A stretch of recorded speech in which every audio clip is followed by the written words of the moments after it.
આ સેવકાઈમાં 40 વર્ષ વીતી ગયા, પરંતુ આજે પણ સવારે ઉઠીને આ વચનોના સામે હું મારા આંસુ વહાવું છું. આપણા માટે આ બાઇબલ, તેમણે જે વચન લખીને આપ્યા છે, આ પવિત્ર બાઇબલના પરમેશ્વર, જેમણે આપણા માટે પોતાના પ્રાણ ત્યાગી દીધા, પ્રભુનું અપમાન થવું જોઈએ નહીં, તેના માટે મેલમિલાપ કરો. એ જ તો હઝકીએલ કહે છે, મેં વફાદારીથી અનુસરણ કર્યું પ્રભુ.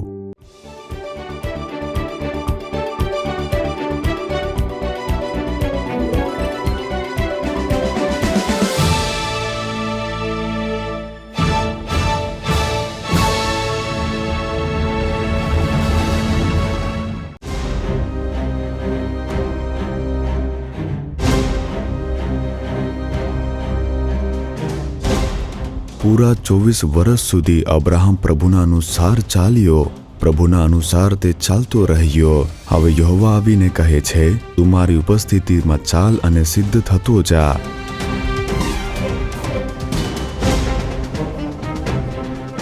કેન્સરની ગાંઠને ઓપરેશન કરાવીને 6 મહિના થયા, પરંતુ ખૂબ જ પીડા થતી હતી. ખૂબ જ પીડા થાય છે, કામ નહીં કરી શકતી હતી. પરંતુ આજે તમે મારું નામ પોકાર કર્યો, સેલ્વમ બાલા ઈશુ પિતા, સેલ્વમ મણી મારું નામ લઈને મને છુટકારો અપાવો એવી પ્રાર્થના કરી, તો મારા અંદરથી દુષ્ટ આત્મા બહાર નીકળી અને મારી બધી જ પીડા દૂર થઈ ગઈ. બધી જ પીડા હા, દૂર થઈ ગઈ.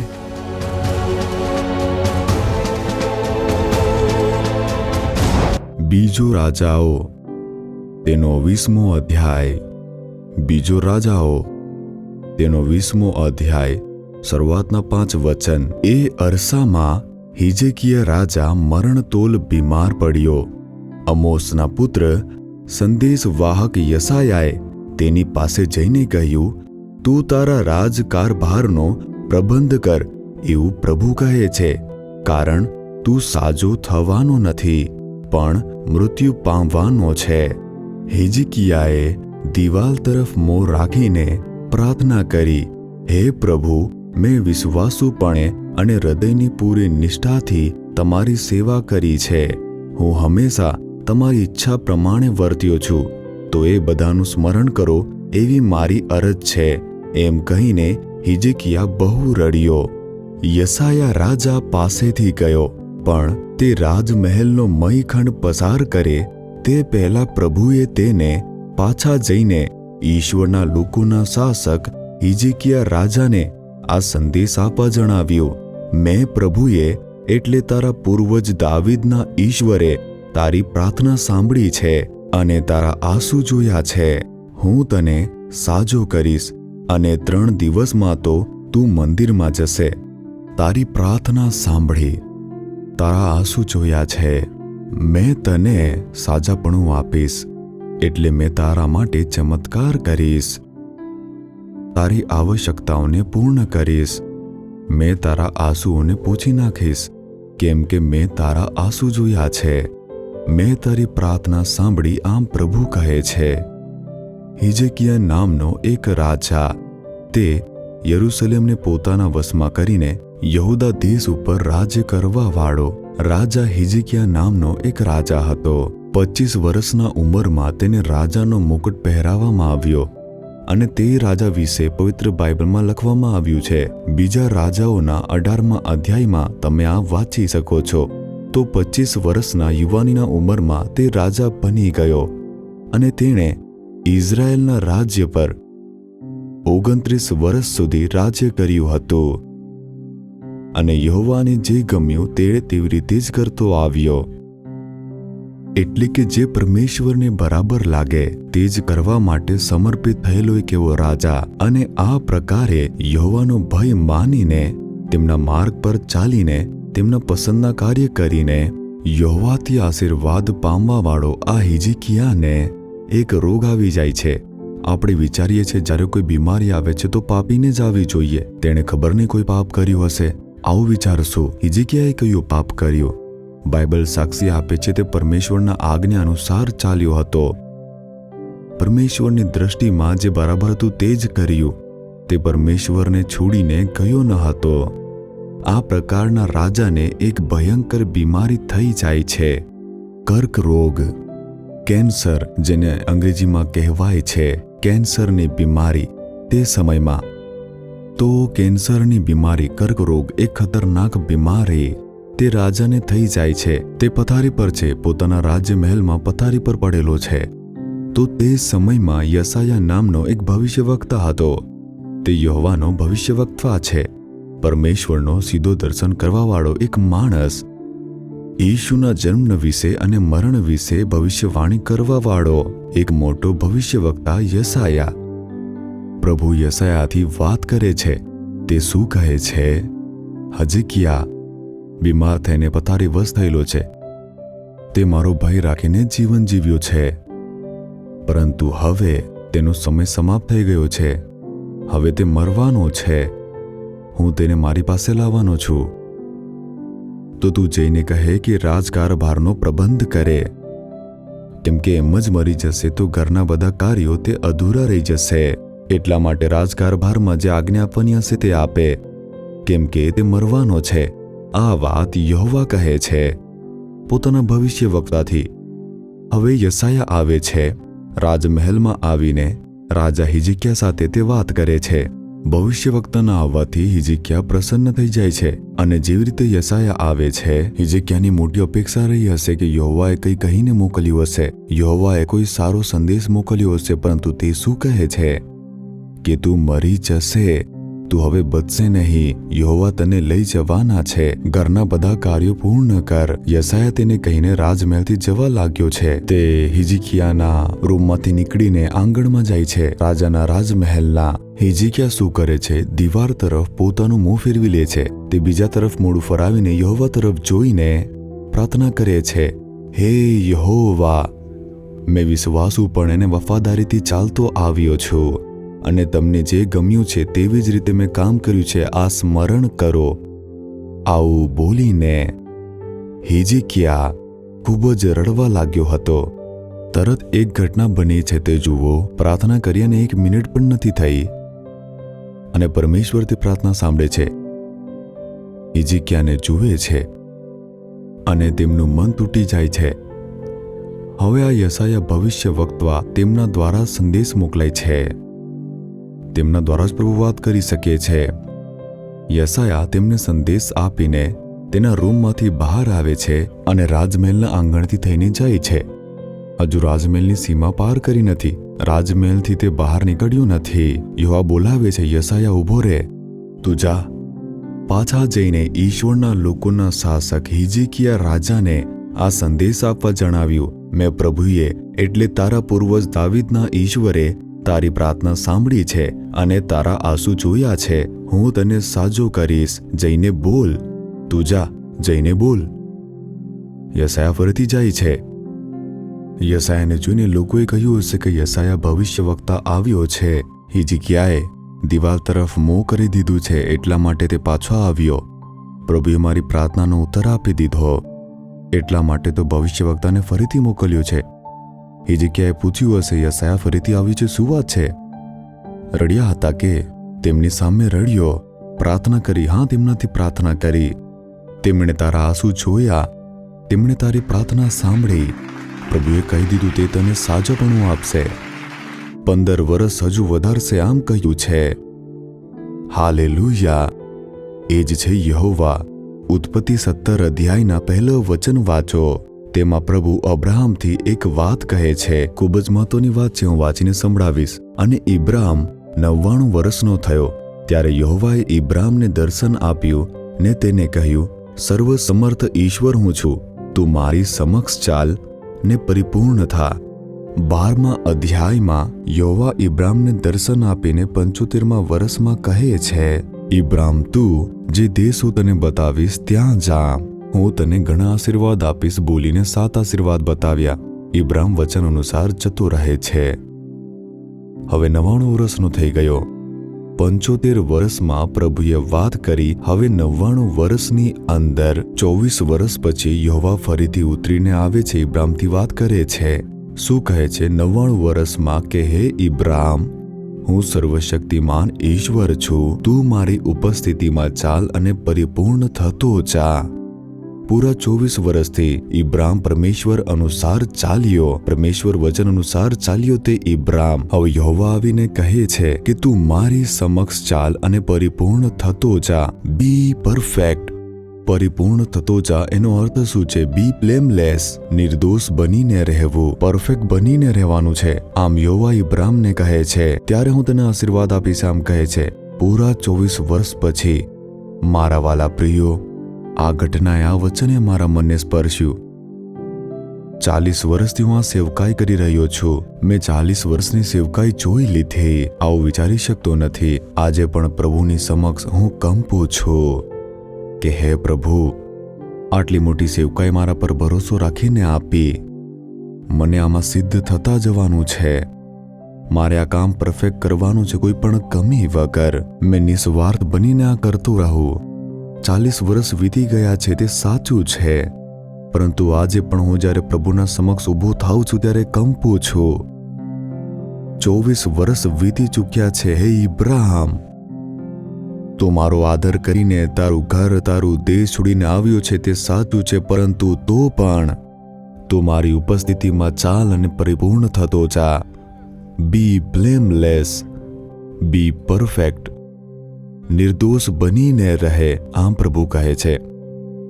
ખ્રિસ્તીઓનું જીવન કેવળ પ્રાર્થના કરવું, બાઇબલ વાંચવું, મનમરજીથી જીવન જીવવું તે નથી. એક નિર્દોષ જીવન જીવવું, બ્લેમલેસ લાઈફ. કોઈ તમારા પર આંગળી લગાવીને દોષ ના આપી શકે એવું એક જીવન, તે જ છે ખ્રિસ્તી જીવન. તે જ પરમેશ્વરના સંતાન છે. મનમરજીથી જીવવું, ડાન્સ કરવું યહોવાની કૃપા છે. દગો આપવાવાળા સંતાન નથી. તમે દગો ખાશો નહીં. ખોટા ઉપદેશો સાંભળીને તમે દગો ખાશો નહીં. સાંભળવામાં ભલે સારું લાગશે, પરંતુ પ્રભુના પાછા આવવાથી તેમના હાથથી નીકળી જશું. આજે ભલે ઉપદેશ સાંભળવામાં સારું લાગશે, કેવું પણ રહી શકાય છે, કેવી રીતે જીવી શકાય છે, પ્રભુની કૃપા છે. આવી કૃપા, આવા ઉપદેશ આપવાવાળા જૂઠા પાસ્ટરો આવી ગયા છે. તેમનાથી તમે દગો ખાશો નહીં. પ્રભુ કહી રહ્યા છે, જેવી રીતે હું પવિત્ર છું, તેવી જ રીતે તમે પણ પવિત્ર બનીને રહો, કેમ કે તે જ યહોવા છે, તે જ છે ઈશુ. મનમરજીથી જીવી લો. રવિવારની દિવસે દાન આપવું તે પૂરતું છે. આવા કહેવાવાળા પરમેશ્વર નથી. હે ઇબ્રાહિમ, હું તને 75 વર્ષથી ઓળખું છું. 90 વર્ષ થઈ ગયો છે. તું મારા કહ્યા અનુસાર જીવ્યો છે, તે સાચું છે, પરંતુ તો પણ હું પરમેશ્વર છું. તું પરિપૂર્ણ થતો જા. પ્રભુ કહે છે, મારા પુત્ર, મારી પુત્રી, તું નિર્દોષ બનીને રહે. બી બ્લેમલેસ. કોઈ પણ તારી તરફ આંગળી ચીધીને એ ખ્રિસ્તી આવી રીતે કરી શકે છે કે આમ બોલીને કોઈ આરોપ ન લગાવી શકે. તે જ છે ખ્રિસ્તી જીવન. મનમરજીથી જીવવું નહીં. કહી દેવું કે પ્રભુનો અનુગ્રહ છે, તો આવી રીતે દગો ખાશો નહીં. પ્રભુ જ્યારે પાછા આવશે, તેમના હાથોથી તમે નીકળી જશો. પ્રભુ કહેશે કે હું તને જાણતો નથી. I don't know about you. Who are you? પ્રભુ, અમે ડાન્સ કરીને ગીત ગાયા, અમે શેતાનને ભગાવ્યું ને, તમારા સ્તુતિના ગીત અમે ગાયા. સાચું, પરંતુ તું કોણ છે હું જાણતો નથી. વાંચીને જુઓ, સ્વયંમાં પ્રભુ કહે છે માથીમાં, હું તને જાણતો નથી. શેતાનને ભગાવ્યો, ચમત્કાર કર્યો, આમ પણ પ્રભુ કહી શકે છે, પરંતુ હું તને જાણતો નથી. શું તું પરફેક્ટ છે? Are you perfect in your life? Are you blameless in your life? તમારા વ્યવસાયમાં વગર કોઈ અપરાધ કરે વ્યવસાય કરી રહ્યા છો? શું તમારા જીવનમાં કોઈ તમારા તરફ આંગળી ન ચીંધી શકે એવું એક જીવન જીવી રહ્યા છો? તમે વિચારી શકો છો કે આ સંસારમાં, આ પરિસ્થિતિમાં, આ રાજનીતિની અંદર કેવી રીતે એક પૂર્ણ પવિત્ર જીવન જીવી શકાય છે? તે પ્રભુ જાણે છે. પ્રભુ એવું નથી ઈચ્છતા કે તમે 100% પરફેક્ટ જ બનો, પરંતુ પરફેક્ટ રહેવાનો પ્રયત્ન કરો, તેનો પ્રયાસ કરો. હું 100% પરફેક્ટ છું, મેં આવી રીતે કદી કહ્યું નથી અને કહી શકતો પણ નથી, પરંતુ પવિત્ર રહેવા માટે અને પરફેક્ટ રહેવા માટે હું પ્રયત્ન કરું છું, તેનો પ્રયાસ કરું છું. એવું હું ઈચ્છું છું, એવી રીતે જીવવા માટે ચાલી રહ્યો છું. એ જ ખ્રિસ્તી જીવન છે. આનો થોડોક પણ અહેસાસ વગર તમે મનમરજીથી જીવી રહ્યા છો. પ્રભુ કહે છે, મારી સમક્ષ તું ચાલ અને પરિપૂર્ણ થા. તમે પ્રયાસ કરો કે હે પ્રભુ, હું એક નિર્દોષ જીવન જીવવાનો પ્રયત્ન કરું છું. મારા દ્વારા તમારું નામ ખરાબ ન થવું જોઈએ. હું વિશ્વાસુપણે જીવન જીવવા માંગુ છું, વિશ્વાસુપણે રહેવા માંગુ છું. તેના માટે મેલમિલાપ કરો. પ્રભુ કૃપા આપશે, પ્રભુ અનુગ્રહ આપશે. આપણે પોતાના શક્તિથી જીવી શકતા નથી. જેટલું થાય તેટલું પ્રયાસ કરો, જેટલું થાય તેટલું પ્રયત્ન કરો, જેટલું થાય તેટલું પોતાના જીવનને એક સાક્ષી બનાવીને જીવન જીવો. પરંતુ આનો અહેસાસ કર્યા વગર મનમરજીથી જીવશો તો પરમેશ્વર પ્રાર્થનાનો ઉત્તર કેવી રીતે આપશે? હિજકિયા કહે છે, મારાથી જેટલું બન્યું તેટલે હું મારા ખરા મનથી જીવ્યો છું. માણસોમાં કમીઓ હોય છે, નિર્બળતાઓ હોય છે, દરેકથી કોઈને કોઈ ભૂલો થાય છે, પરંતુ તેના માટે તેમાં જ પોતાનું જીવન વ્યતીત ન કરો. પ્રયત્ન કરો, આગળ વધતા રહો. જો પડી જાઓ છો તો ફરીથી ઊભા થઈ જાઓ. એકવાર ભૂલ થઈ ગઈ તો તેને ફરીથી કર્યા વગર આગળ વધતા રહો. તેમાં જ પડેલા ન રહો. આજ ઠીક છે આમ ન કહો. તેના હિસાબથી વચનને શોધીને પોતાને દગો આપશો નહીં. આગળ વધો. ઈશુ કહી રહ્યા છે યોહાન 8:46, શું મારા અંદર કોઈ પાપ છે? તમારામાંનો કોણ મારા પર પાપ સાબિત કરે છે? ઈશુના વિરુદ્ધમાં કોઈ હાથ ઉચકી શક્યો નહીં. ઘણા બધા ધર્મના ઠેકેદાર ઊભા થયા અને આરોપ લગાવ્યા તે સાચું છે, પરંતુ સામે આવીને કોઈએ ન કહ્યું. પીઠ પાછળ જ ભૂલતા રહ્યા, જૂઠા સાક્ષીઓને શોધતા રહ્યા. ઈશુની સામે લાવીને તમે આ પાપ કર્યું છે આવી રીતે કોઈએ પણ આરોપ લગાવ્યો નહીં. ઈશુ પડકાર આપે છે, કોણ મને પાપી સાબિત કરી શકે છે? કોઈ પણ સામે ન આવ્યું. એક નિર્દોષ જીવન. દાનિયેલ 6 અધ્યાયનું 4 વચન જુઓ. દાનિયેલ જ્યાં કામ કરતો હતો, સરકારી દફતર, એક રાજમહેલ, સરસુબાઓ અને સુબાઓના રાજ્યની બાબતમાં દાનિયેલના વિરુદ્ધ દોષ શોધવા લાગ્યા. શું તે લાંચ લે છે? શું તે ખોટું કરે છે? શું તે મોડથી આવે છે? કોઈને દગો આપે છે? હાજરી ખોટી લગાવી રહ્યો છે? કે જ્યારે આ તપાસ કરી તેમાં કોઈ દોષ ન આવ્યો, પરફેક્ટ, કોઈ પણ બાબતમાં તે દોષી ન રહ્યો, તેની અંદર એક પણ દોષ શોધી ન શક્યો, એવું પ્રકારનું એક જીવન દાનિયેલે જીવ્યું. એટલા માટે તો તેની પ્રાર્થના સાંભળતા જ સ્વર્ગદૂતો નીચે આવે છે. આપણે પણ આમ જ રહેવાનું છે, એક નિર્દોષ જીવન. જ્યારે આપણા પર કોઈ આરોપ લગાવે છે ત્યારે ઈશુ દુઃખિત થઈ જાય છે. તે ઈશુ માટે અપમાન છે. શું ઈશુને અપમાનિત કરવા જેવું જીવન આપણે જીવવું જોઈએ, એ પણ ખ્રિસ્તી રહીને? શું તેણે લાંચ માંગી? તે તો એક ખ્રિસ્તી છે, તે લાંચ માંગે છે. ખ્રિસ્તીઓ તો પ્રાર્થના કરે છે, હવે આ લાંચ માંગીને પીડિત કરી રહ્યા છે. આવી રીતે તો આપણે ઈશુને અપમાનિત કરી રહ્યા છીએ. તમે દહેજ માંગીને પીડિત કરી રહ્યા છો, એટલે તેનાથી કોનું અપમાન થાય છે? તમે ઈશુને અપમાનિત કરી રહ્યા છો. ખ્રિસ્તી થઈને એ લોકો આવું કહે છે. ખ્રિસ્તીઓ થઈને તેઓ દહેજ માંગે છે. બિન ખ્રિસ્તીઓને આશ્ચર્ય થાય છે. ખ્રિસ્તી લોકો તો પ્રાર્થના કરે છે, તેઓ દહેજના નામથી પ્રતાડિત કરે છે. ઈશુનું નામનું કેટલું મોટું અપમાન! તેમનાથી વધારે તમને પૈસા જરૂરી છે? દહેજ વધારે જરૂરી છે? ધર્મ જરૂરી છે? ખ્રિસ્તી લોકો પ્રાર્થના કરે છે, તે પણ જાતિ જોઈ છે, તે પણ જાતિ વિશે બોલે છે. તે ઈશુ માટે કેટલું મોટું અપમાન છે. આપણા દ્વારા એવું ન કરો, આવું ન કરો. ઈશુને અપમાનિત કરવાવાળું જીવન આપણને જોઈતું નથી. જાતિ, પૈસા, દહેજ, આ એક પ્રકારની લાંચ છે. આ પ્રકારે લાંચ માંગીને, લાંચ લઈને આપણે ઈશુ માટે અપમાન લઈને આવીએ છીએ. શું આવું જીવન જીવવું જરૂરી છે? એના કરતાં સારું ગરીબ બનીને રહેવું, દરિદ્રતા બનીને રહેવું, 2 વખત ખીચડી ખાઈને રહેવું સારું છે. ઈશુનું અપમાનિત કરવાવાળું જીવન શું આપણા માટે જરૂરી છે? વિચારીને જુઓ. એક નિર્દોષ જીવન જીવો. આ સેવકાઈમાં 40 વર્ષ વીતી ગયા છે, પરંતુ આજે પણ સવારે ઉઠીને આ વચનો સામે હું બેસીને આંસુ વહાવી રહ્યો છું કે પ્રભુ મને હજુ શુદ્ધ કરી દો, મને હજુ વધારે પવિત્ર કરી દો, મને હજુ વધારે પવિત્ર બનાવી દો. જે પવિત્ર છે તે હજુ વધારે પવિત્ર થશે. આમ તમે કહ્યું છે, I am not a perfect man O lord. હું પરફેક્ટ નથી, મારામાં કમીઓ છે, મને હજુ પવિત્ર કરી દો. મેં પરિપૂર્ણતા માટે આગળ વધી રહ્યો છું, એ અહેસાસ કરું છું. શું આપણને આવું હૃદય જરૂરી નથી? અહેસાસ વગર કેવી રીતે પણ જીવન જીવો છો?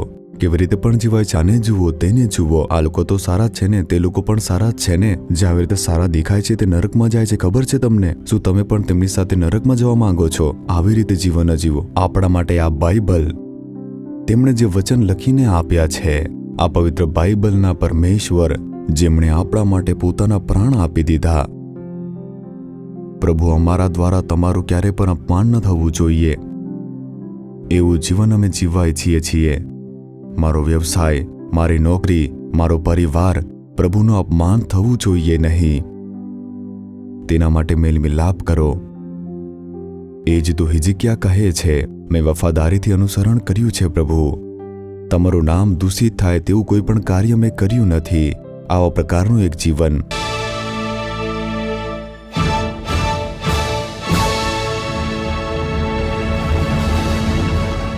મારા વાલા પ્રિયો, ઈશુએ તમારી સાથે વિસ્તારમાં વાત કરી છે ને. તમને ચોક્કસ છુટકારો મળશે. કોઈ રોગ, કોઈ બીમારી, કોઈ નિર્બળતા, શેતાને તમારા પર ઘાત કર્યો હશે. તમારા પરિવારમાં કોઈના પર ઘાત કરીને તેને પથારીવશ કરી નાખ્યો હશે. તમારા બાળકો, તમારા પત્ની, તમારા પતિ, કોઈ પણ જણને ક્ષતિ પહોંચી હશે. તમે નિરાશ છો. ડોક્ટર કહે છે કે કંઈ જ નથી, દવાઓ પણ કામ કરતી નથી. બધાએ સાથ છોડી દીધો આમ વિચારીને નિરાશ છો. હવે નિરાશ થશો નહીં. તમને પણ સાજાપણું મળશે. વિશ્વાસ કરો. તમને સાજાપણું આપવા અને ચંગાઈ આપવા માટે તે વધસ્તંભ પર પોતાનું લહુ વહાવીને મર્યા. તેમના ઘાથી આપણે સાજાપણું મેળવીએ છીએ. તેમના ઘાવાળા હાથ તમારી તરફ વધી રહ્યા છે. હવે આપણે પ્રાર્થના કરીશું. બીમારીને સ્થાન પર તમે હાથ મૂકો. ક્યાં સાજાપણું જોઈએ છે? કોઈ ગાંઠ છે, કોઈ પીડા છે, કોઈ તકલીફ થાય છે, હૃદય ક્ષતિગ્રસ્ત થયું છે, ફેફસા ખરાબ થયા છે, તે જગ્યા ઉપર હાથ મૂકો અથવા પોતાના હૃદય ઉપર હાથ મૂકો. કોઈ બીમાર બાળક કે કોઈ બીમાર પથારીવશ થઈ ગયું છે, તેમના ઉપર તમે પોતાનો હાથ મૂકો. તમારો વિશ્વાસ બહાર પ્રકટ થાય તેવી રીતે તમારો હાથ ત્યાં મૂકીને હવે હું પ્રાર્થના કરવાનો છું. મારી સાથે મળીને તમે આ પ્રાર્થના કરો. ઈશુના ઘાથી તમે સાજાપણું મેળવશો. વિશ્વાસથી પ્રાર્થના શરૂ કરો. ઈશુનું નામ લો. તેમનું નામ લઈને કહો કે ઈશુ મને સ્પર્શો, ઈશુ મને સાજા કરો, ઈશુ મને છુટકારો આપો. તમારા ઘાથી અમે સાજા થઈએ એવું કંઈ કરો. પ્રાર્થના કરો. હે પરમેશ્વર પિતા, આ સમયે નાસરીના ઈશુ ખ્રિસ્તના નામથી તમારા બાળકોના સાજાપણા માટે પ્રાર્થના કરું છું. આ બીમારીઓને લાવવા વાળી દુષ્ટ આત્માઓને હું ઠપકો આપું છું ઈશુ ખ્રિસ્તના નામથી.